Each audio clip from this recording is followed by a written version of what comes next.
Hello, I wanted to make this quick video just to give you 5 tips that I think would really help you improve your street photography, especially if you're just starting out. It's more about mindset and the mentality that you have going into it. Tip number 1, it really boils down to use what you have and use what you know. Shoot in whatever camera configuration or settings that you know best, the things that are least going to stand in your way.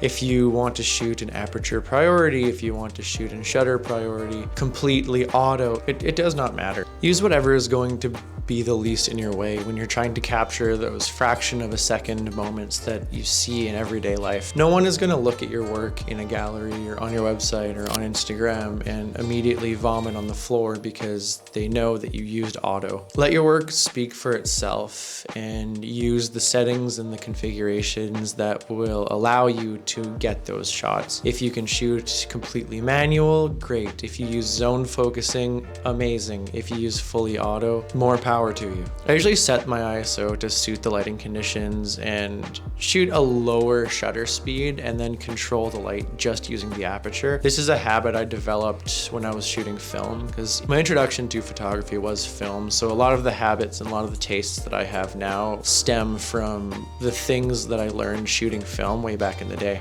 But on the flip side, I also use my Ricoh Caplio R7.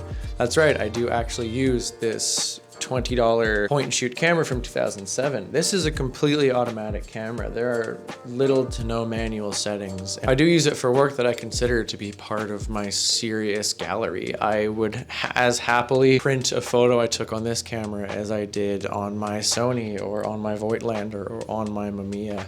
It doesn't matter what settings or what camera you use, but if you got the shot, let your work speak for itself. I guess tip 1 would be use whatever equipment that you know and is going to be the least in your way when you go to get the shot. Building on this for tip 2 is just use the gear that you have. Use the gear that you know. You don't need a Leica to be a great photographer. I've used my Sony a7 III for coming on like 4.5 years now. I got it when it first came out.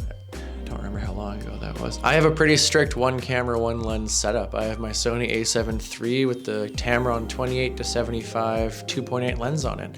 Is it compact? No. Is it ideal?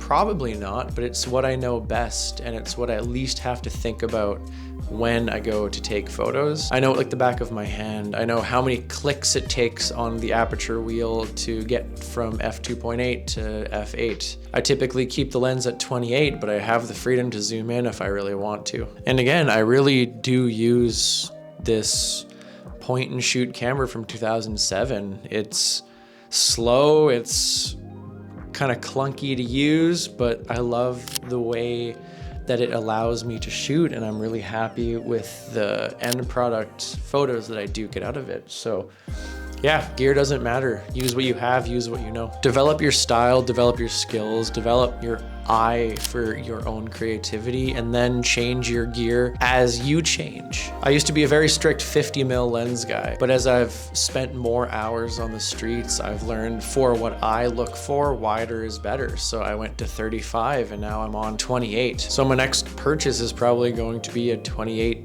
prime lens. Not a fancy one, just a 28 prime lens, just something to trim down the excess fat. But that decision is through hours and hours and days spent walking around learning what I like and what suits my style the best. Also, bonus tip, I guess 2.5, is when you go out to shoot street, go out in a good mood.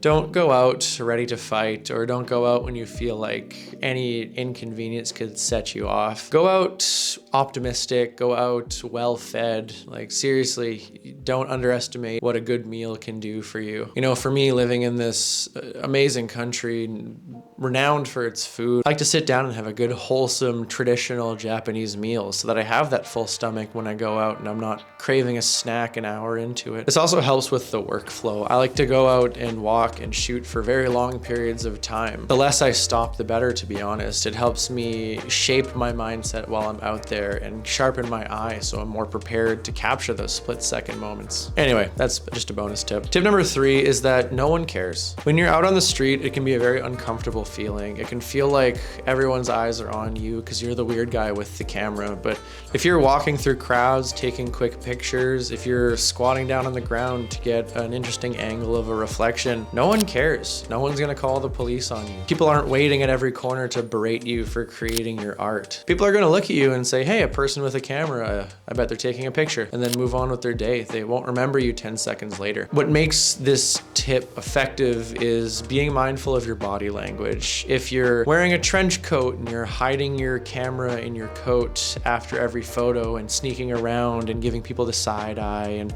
putting your camera in people's faces, that's gonna come off a lot worse than if you're just walking around openly with your camera taking a picture. If people ask you what you're doing, just be honest. Say, hey, I'm a street photographer, and then have your work ready to show. I typically have my website ready on my phone just to show people if they ask me. And out of the 2 years I've been doing this, I have never had someone ask me. And if you wear normal clothes and you have a smile on your face and you show that you enjoy what you're doing, it's gonna look a lot less intimidating than if you're trying to sneak around. So yeah, body language. Tip number 4, shoot first, think later. We have the privilege of digital photography, and as much as I love film, and I really do, it remains one of my favorite mediums for creating this art. If you're just starting out on street photography, I honestly can't recommend film having the restriction of 24 or 36 frames. Alongside the cost of film nowadays is not going to be the education that you need when you're going into it. So use the digital medium to your advantage, whether you have like a M11 or a second-hand Nikon DSLR or a Ricoh point-and-shoot camera from 2007. Let the shutter roll, fill your cards, and figure it out later. Also, don't ever delete photos in camera. Even if you consider them to be bad photos, put them on a hard drive and look at them in the future. You might find some photos that really surprise you. Some of my favorite shots that I've ever taken were taken by mistake, or ones that I thought were bad when I first saw them. But as my style has developed, I have realized that those photos were kind of ahead of their time in my specific timeline. The photos that are blurry and out of focus are now exactly what I look for in my work. When all I was looking for when I was starting out was the perfect light, the perfect, rule of thirds composition. So never delete your photos in camera if you don't like them. Just put them on a hard drive. It doesn't take up any real space, and don't be afraid to look back at them in the future. Don't second guess yourself. If something catches your eye, there was a reason for it. So take the photo and then think about it later. And my last tip is just let every photo be an education, whether it's good or bad. If you take a photo that you consider to be bad, really study it, don't just delete it. Look at what it is you don't like about it. Is it the lighting? Is it the composition? Is it the subject? You could have 2 out of 3 things that you don't like, but there could be something you do like, and you can use that to kind of sharpen your eye and help you kind of think what to look for when you go back out. And on the flip side, if you take a good photo, like one of those bangers that makes you proud to own a camera, give yourself credit. Use it as your phone background. Look at it every day and really look at what it is you love about it. The lighting, the subject, the composition, and then use that to sharpen your eye and kind of help you know what to look for when you go back out. Use the lessons you learn in your good and bad photos and incorporate them in your future work. So that's it for today. I just wanted to make a quick video because I've been feeling a little uninspired lately, so I want to remind myself what it is I love about this craft. I'll also put some YouTubers that really inspire me and really helped me when I was first starting out in the description, like Faizal Westcott, Frederik Trovatten, Ulysses Aoki, Samuel Streetlife, Alex Munoz, just to name a few. There's a lot more, and I will put them all in the description below. And yeah, that's it for today. Grab your camera, grab your lens, go shoot street. Good luck.